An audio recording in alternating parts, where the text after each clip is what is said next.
네, 안녕하세요. 오늘 마을기업 토크 콘서트 진행을 맡은 저는 김미정입니다. 2010년에 시작한 평화가 있는 부엌 고리아비의 마을기업을 운영하고 있고요. 현재 정말 조금 부끄럽습니다. 8년차 마을기업연합 회장을 하고 있습니다. 그래서 오늘 토론에 같이 참여해 주시고 이렇게 와주신 분들께 감사를 드립니다.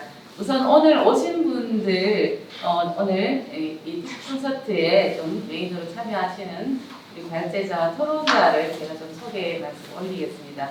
우선 제 옆에 계시는 충남대학교 소비자학과의 교수님으로 계시는 오늘 주 발제를 맡아주신 김민정 교수님 소개합니다.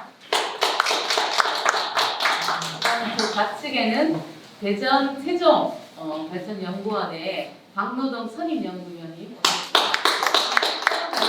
함께해주셨습니다. 그 다음에 제 오른쪽에는 경기도 마을기업에 참여하고 계시고 현재는 한국마을기업 중앙협회의 운영위원장으로 활동하고 계십니다. 강태영 운영위원장님 소개합니다. 그 다음 맨 끝에 계시는 분은 사회적 기업 성장 지원센터를 센터장을 하고 계시고 현재 한남대학교 사회적 경제학과 교수님으로 계십니다. 유근준 교수님 소개합니다.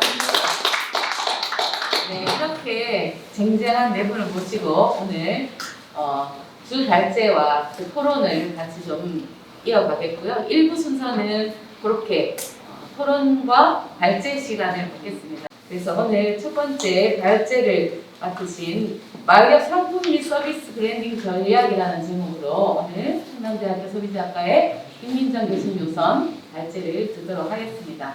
네, 교수님 부탁합니다. 네, 안녕하세요. 충남대 소비자학과 김민정이라고 합니다. 오늘 이렇게 따뜻하고 좋은 자리에 토크 콘서트에 발제를 맡게 되어서 영광입니다. 저는 충남대에서 소비자학을 가르치고 있는 교수고요. 소비자에 대해서는 좀 알지만 마을 기업에 대해서는 이제 알게 된 지 얼마 되지 않았어요.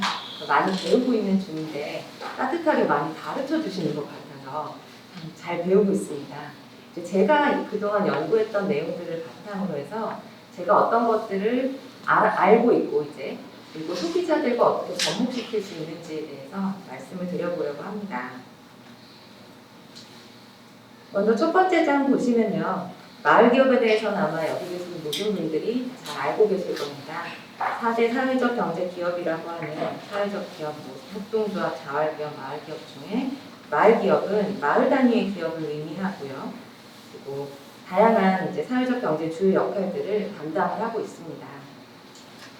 그런데 마을 기업의 현황으로 본 한계점을 대전시 마을 기업에서 내놓은 자료를 봤더니 한계점들이 조금 있더라고요. 어떤 부분들인가 하면 대표자 1인 2주의 사업 운영으로 인해서 원래는 공동체성을 바탕으로 해야 하는데 그 부분이 조금 미흡한 부분도 있다.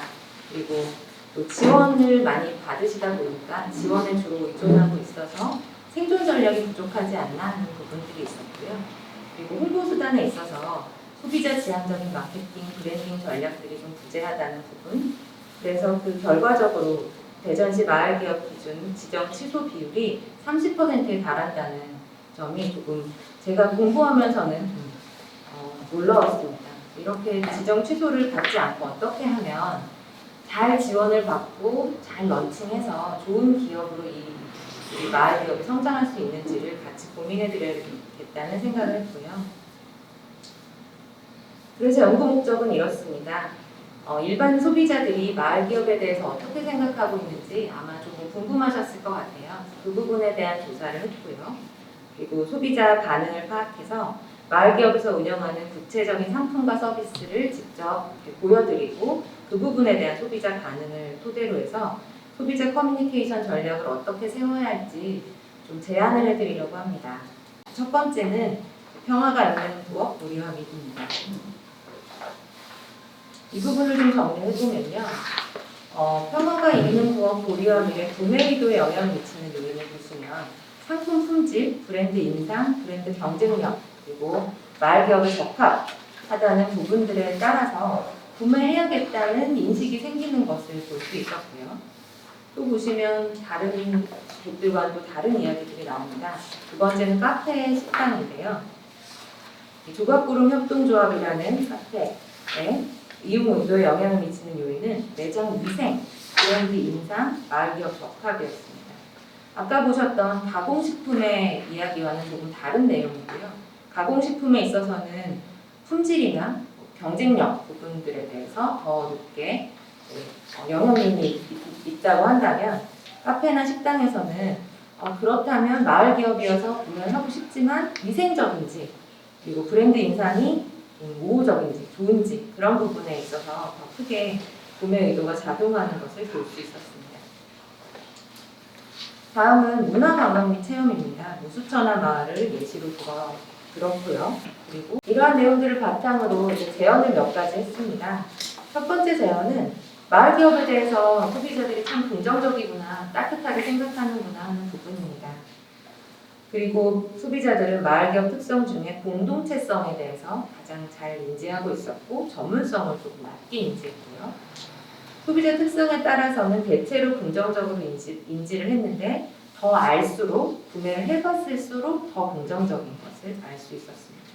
그래서 긍정적 인식을 강화하기 위해서 마케팅 홍보 활동을 더 활발하게 좀 해주시고 마을 기업에 대한 인지도와 구매 경험을 높이는 것이 필요하겠고요. 전문성에 대해서 어떻게 이것을 어필할까 참 어려운 문제죠. 관련 자격증이나 상품 품질에 대한 인증이나 그런 것들을 계속 제시를 함으로써 전문성을 어필하시는 것도 좋겠습니다. 다음은 마을기업 상품에 대한 서비스 품질과 적합도에서는 모두 다 양호한 수준으로 나타났지만 브랜드 경쟁력이 예상하시는 것처럼 그렇게 높진 않았습니다. 그래서 마을기업의 지속 가능성을 위해서는 브랜딩, 마을기업의 정체성을 갖춘 브랜딩이 요구된다고 할 수 있고요. 상품 서비스 특성을 고려한 마케팅 전략의 정교성이 필요하겠습니다.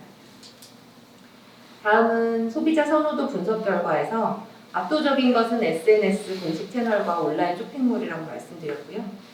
5가지 차원별로 봤을 때 소비자들의 홍보 수단이나 구매 수단 선호의 차이가 있었기 때문에 각기 기업에 맞추어서 효과적인 브랜딩 전략을 활용하시면 좋겠습니다.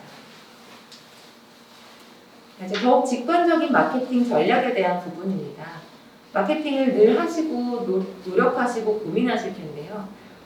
소비자들이 무엇을 좋아하는지를 더 빨리 캐치하고 그 부분을 직접적으로 받아들이는 직관적인 마케팅 전략을 활용해 주셨으면 좋겠습니다. 마을기업 상품 서비스의 구매 경로 인지 수준을 분석을 해본 결과 이 사람들이 전혀 모른다는 응답이 너무 많고 그리고 인지 수준에 있는 소비자들은 다른 것들보다 우선적으로 구매를 하려고 합니다. 그래서 구매 경로에 대해서 모르는 소비자들을 대상으로 홍보하는 방법을 잘 찾아보시는 것을 제안드립니다. 거의 마지막입니다. 마을기업 상품과 서비스에 대해서 잘 알고 있다고 응답한 소비자들을 그러면 어떻게 이 사람들에 대한 홍보를 강화할 것인가 했을 때 부전효과 향상 방법을 모색하는 것이 좋겠습니다.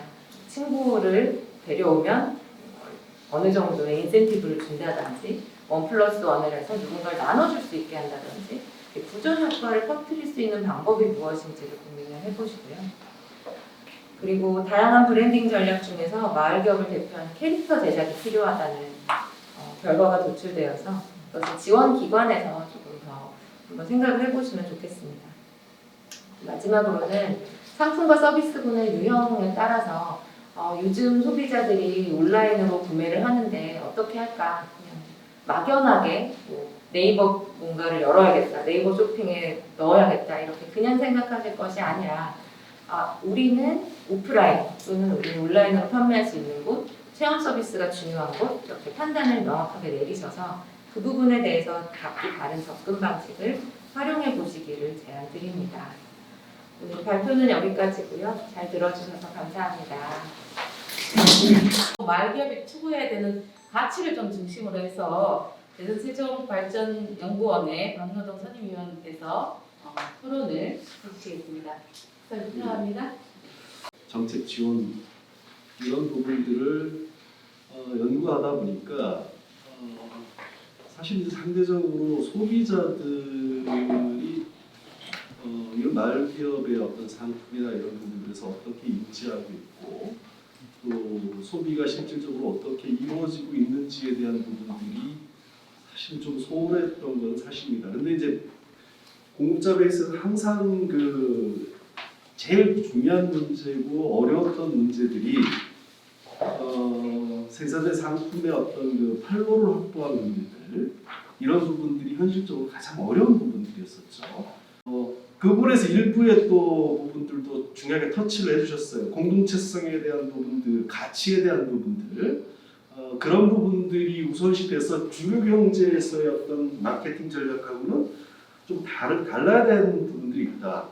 그래서 일부의 미닝 아웃 전략이라든지 이런 부분들은 좀 이제 상품이 기본적으로 갖고 있는 기능성, 또 아까 이제 그 여기 조사에서 나왔지만 전문성이라고 하는 부분들은 보면 우리가 어떤 상품에 담겨지는 그 전문성이나 이런 것들은 솔직히 말씀드리면 일반 기업하고의 어떤 경쟁에 있어서나 마을 기업의 어떤 그 영리성을 추구하는 데 있어서 이걸로 승부하기는 굉장히 좀 어려울 수밖에 없는 상황이라고 봅니다. 교수님이 말씀하셨던 미닝아웃이라고 하는 전략들을 잘 활용할 필요가 있겠다라는 좀 생각이 우선 듭니다. 그래서 그 상품이 가지고 있는 가치, 예를 들어서 마을 기업에서 생산되는 어떤 상품이라고 하면 그 상품이 생산되기 이전에 어떤 기획 단계에서부터 함께하고 공동체가 함께 그 지역의 문제를 해결하기 위해서 그 지역의 자원들을 들여가지고 서로 스토리가 있단 말이죠. 그 스토리를 상품에 담아놓고 그 상품의 판매에 있어서도 이거는 어느 지역에서 어떻게 그 스토리를 파는 거죠. 그러니까. 두 번째는 마켓 당사자로서 이 상품이나 서비스의 개발 프로세스를 좀 중심으로 해서 브랜딩 전략을 좀 이야기해 주시겠습니다. 우리 사단법인 한국마을교통학협회 방태영 운영위원장님 이번 토론 부탁드립니다. 네, 반갑습니다. 연구 결과들이 보게 되면 상당히 이제 긍정적인 부분들이 있고 또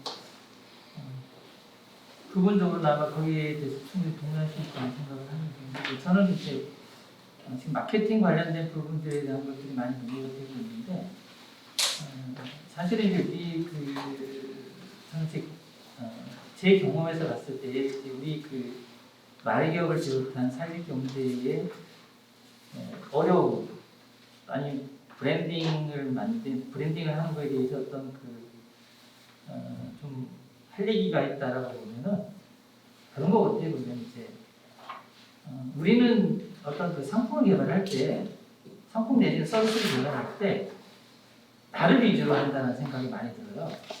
어떤 때는 우리가 일자리를 만들고 있고 어떤 때는 우리가 우리 마을기업들이 사실은 농촌형 마을기업들은 농촌의 농산물을 많이 팔아주는 것들 아니면 내가 농산물을 내가 생산한 농산물들을 가공을 해서 부가치를 올려준다거나 그걸 통해서 지역 경제가 활성화되는 이런 구조를 가져간단 말이에요. 근데 소비자 입장에서는 그게 뭔지를 잘 이해를 못하는 부분이 있을 수 있다는 거지. 실패한 분들을 돌아보게 되면 우리 마을기업들이 실패하지 않는 방법을 알 수 있거든요. 근데 그게 우리도 이런 기본적인 프로세스를 그러니까 이게 점검이라 해요. 보통 기업에서는 PDCA를 해가지고 이게 우리가 각 단계별로 그 모든 것들을 점검을 하게 돼 있는데 그런 점검을 우리 마을기업들은 특히 보면 우리 혼자 다 하고 있어요. 그래서 누군가가 옆에서 봐주고 좀 보완할 수 있는 조언을 할 수 있는 그런 시스템이 좀 돼주면은 저는 정말 우리 그 대전의 좋은 마을기업들 그런 마을기업들을 만들 수 있다는 생각이 듭니다. 세 번째 토론은 지역사회와 협력 체계, 또 주민 참여 자치, 주민 역량, 주민 공동체, 마을 공동체 이런 것들에 좀 중점을 두고 마을 기업들이 어떻게 발전할 수 있는 방안이 있을까 이런 것을 좀 중심으로 해서 사회적 기업 성장지원센터 유근준 센터장님이 토론을 해주시겠습니다. 부탁드립니다. 네, 마을기업 상품 및 서비스 브랜딩 전략을 우리 김민영 교수님이 너무 잘 말씀을 해주셔서 여기 들어와 계신 모든 분들과 영상으로 보시는 분들이 똑같은 공감을 할 것 같아요. 이 전문성은 제가 말씀드린 대로 이 사회경제를 해야 되겠다 한 이유가 체계적인 교육에서 나온다라고 생각을 합니다. 그래서 제가 소속이 이제 대학에 소속이 되어 있기 때문에 교육은 그러면 전문가 그룹인 대학이 해야 되는 게 맞다. 그런데 마땅히 대학이 하는 곳이 없었기 때문에 그래서 우리 대전 지역에서 대학에서 이 교육을 시작을 해야 되겠다 하고 진행하고 있고요. 그래서 처음부터 설계를 할 때 내가 무엇을 할 거고 어떤 가치를 세울 거에 대한 그래서 우리가 비즈니스 모델을 세울 때 소셜 미션을 중요하게 생각하는 이유 중에 하나지 않겠습니까? 그래서 그리고 이 규모 저는 그래서 항상 숫자로 이야기를 하는 걸 좋게 생각을 합니다. 그러니까 사회적 경제를 하니까 사회적 가치를 만드는 일이니까 나는 매출을 안 해도 된다고 생각이 있는 건지 그래서 사실 그런 것도 한번 연구를 해보고 싶은 고민이 있습니다. 마지막으로 한 1분씩만 오늘 소감이라든지 마을기업 응원의 말씀을 한 말씀씩 우리 유근준 교수님부터 30초도 괜찮습니다. 응원의 말씀을 좀 부탁드립니다. 마지막 마무리 발언. 네, 그 영상을 보시는 분들께 지금 말씀드리고 싶습니다. 제가 아까 서두에 오늘부터 1일이라고 말씀드렸는데 우리 대전의 마을 기업이 정말 승승장구할 수 있도록 모두가 함께 응원을 해주시면 감사하겠고 저희도 그런 일을 같이 해 나가도록 하겠습니다. 감사합니다. 네, 고맙습니다. 강태호 위원장님. 저는 이제 아까 소개도 말씀드렸지만 우리 지원기관의 역할이 참 중요하다. 그래서 마을기업들이 전문 영역을 갖지 않았다는 거 누구도 이제 그 전제를 시작하기 때문에 그분들을 지원할 수 있는 조직에서 그러한 역할을 해주지 않게 되면은 사실은 마을기업이 뭐 지금 30% 정도가 이제 빠졌다 그러는데 그런 데 계속 나타난 그런 고민들을 저는 현장에 있습니다. 그래서 지원기관과 우리 그 마을기업 간의 그 지속적인 어떤 그 커뮤니케이션을 통해 가지고 소멸되지 않고 사라지지 않고 지속 가능한 그런 우리 그 마을기업들이 운영될 수 있을 거라고 기대를 합니다. 감사합니다. 네, 고맙습니다. 예, 박만원 박사님. 예. 그 마을 기업에 우리가 조금 성장해 가면서 또 나름대로 또 오이비 의식도 좀 느끼고 그랬습니다만 일정 정도 이제 그 조금 인식도 그렇게 가고 있는데 그에 반해서 우리가 여전히 이제 고민하고 있었던 소위 그 뭐랄까요 그 영리성이랄지 이런 부분들 이런 것들이 여전히 이제 고민을 좀 하고 있는데 그럴수록